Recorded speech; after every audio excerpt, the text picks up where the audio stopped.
ഗ്രന്ഥത്തിൽ എനിക്ക് ഒത്തിരി അധികം എല്ലാ വചനവും നമുക്ക് ഇഷ്ടമാണ്. എന്നാലും എൻ്റെ ഹൃദയത്തോട് ഏറ്റവും എൻ്റെ ഒത്തിരി ഇങ്ങനെ ആഴത്തിൽ കിടക്കുന്ന എനിക്കൊന്ന് പറഞ്ഞു അവതരിപ്പിക്കാൻ അറിയത്തില്ല. ഹെബ്രായർ 13:5-6 വാക്യങ്ങൾ. നിങ്ങളുടെ ജീവിതം ദ്രവ്യാഗ്രഹത്തിൽ നിന്ന് സ്വതന്ത്രമായിരിക്കട്ടെ, ഉള്ളത് കൊണ്ട് തൃപ്തിപ്പെടുവിൻ. അടുത്ത വാക്യങ്ങൾ അടയാളപ്പെടുത്തിയിട്ടോ, ഞാൻ നിന്നെ ഒരു വിധത്തിലും അവഗണിക്കുകയോ ഉപേക്ഷിക്കുകയോ ഇല്ല എന്ന് അവിടുന്ന് പറഞ്ഞിട്ടുണ്ടല്ലോ. എന്തൊരു വചനല്ലേ ഇത്! ഞാൻ നിന്നെ ഒരു തരത്തിലും ഞാൻ ഉപേക്ഷിക്കത്തില്ല. മക്കൾ ഇത് വിശ്വസിച്ചേ ഇന്ന് ഈ ഒരു ദിവസം ഇങ്ങനെ വന്ന് ചേർന്നത് ചിലപ്പോൾ ഈ ഒരു ഒറ്റ വാക്യം മനസ്സിലാവാൻ വേണ്ടിയിട്ടായിരിക്കും. നമുക്കിത് ഹൃദയത്തിലോട്ട് കയറുന്നില്ല.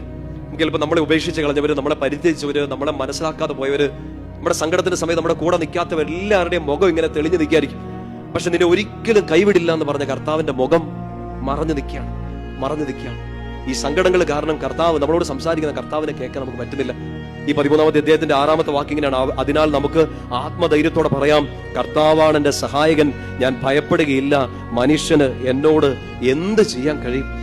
കർത്താവിന്റെ കൂടെ ഉള്ളത് കൊണ്ട്, എന്നെ ആശ്വസിപ്പിക്കുന്നതുകൊണ്ട്, എനിക്ക് സ്നേഹമായിട്ട് എന്റെ കൂടെ നിന്ന് എന്നെ ഒരിക്കലും പരിത്യജിക്കാതെ എന്റെ കൂടെ നിൽക്കുന്നതുകൊണ്ട് ഞാൻ പേടിക്കത്തില്ല.